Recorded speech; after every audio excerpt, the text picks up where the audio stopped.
Hi guys, my name's Natalie and I run Journal's Project. Journal's Project works with young people who are convicted, involved, or at risk of criminal activity.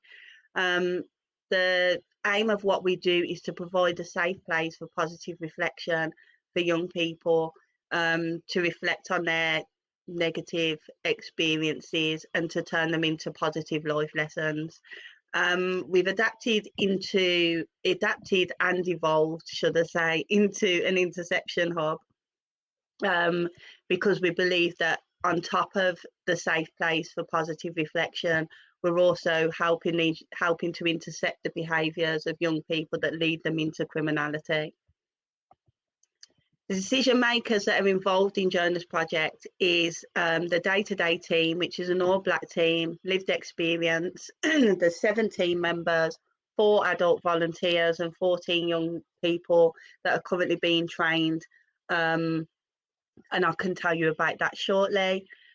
We also have different levels of decision makers. So we've got a steering group, our young people whose views are most important.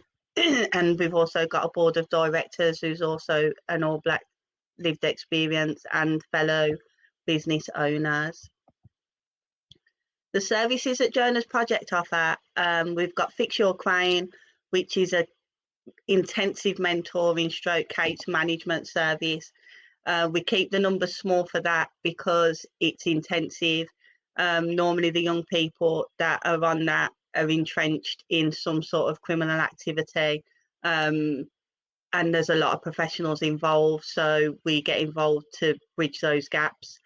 We've got music mentoring that allows young people that are unable to voice their issues verbally but are able to do it through music. We've got a school-based program which is delivered either as a one-to-one, group sessions or accredited programs. We normally stay in a school for a minimum of a term and work with the young people at their pace to get them where they need to be and help them to not get involved in the justice system. We have the extension of what we do now, which is a peer hearing and a standby service. So the peer hearing is a youth-led diversion stroke intervention for young people aged 11 to 25 who have been issued with an outcome 22. The 14 youth volunteers that we're training currently are working on that programme, and we'll be doing motivational interviewing with the young people who come through that process. How it will work is that they'll be referred to us, we will speak to them, make any therapeutic referrals.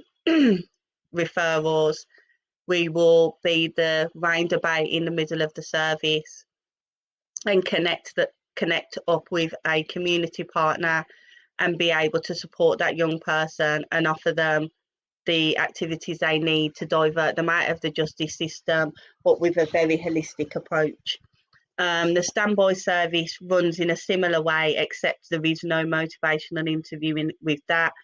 That is for young people who are pending investigation, who have been bailed, no further action, or exiting a youth offending order. We will receive referrals for the peer hearing from the police and the youth offending panel because that requires an outcome 22. And for the standby service, which is custody-based referrals, we will receive the referrals from youth offending prevention team, liaison and diversion, NHS service and St Giles, who are based in the custody suite. The Interception Hub is a very dynamic initiative. So we are creating transformative change in lots of different ways. The services that we're delivering, especially the peer hearing and the standby, are normally services that would be delivered by statutory bodies. We'll be one of the only community partners in the country that will be delivering this type of service that is community led. Part of what we are doing is being backed by the PCC and the Violence Reduction Partnership, who have kind of been able to give us the power to work alongside statutory bodies to make decisions, and I suppose in a way be able to show that a distribution of power between community organisations and statutory bodies can work. It's also been able to show that bringing together statutory bodies, government bodies, community partners, therapeutic partners and volunteers does actually work in creating a service that works for young people, and is able to divert them out of the justice system. So we are applying to you guys and hoping that you can support what we're doing.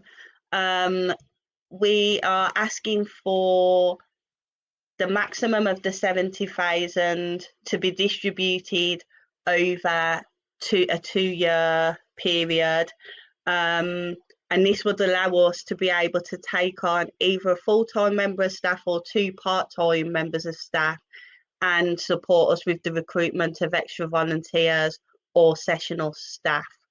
So we hope that this gets the message across to you and you understand what we're doing, how it works, and we look forward to hearing from you. Thank you.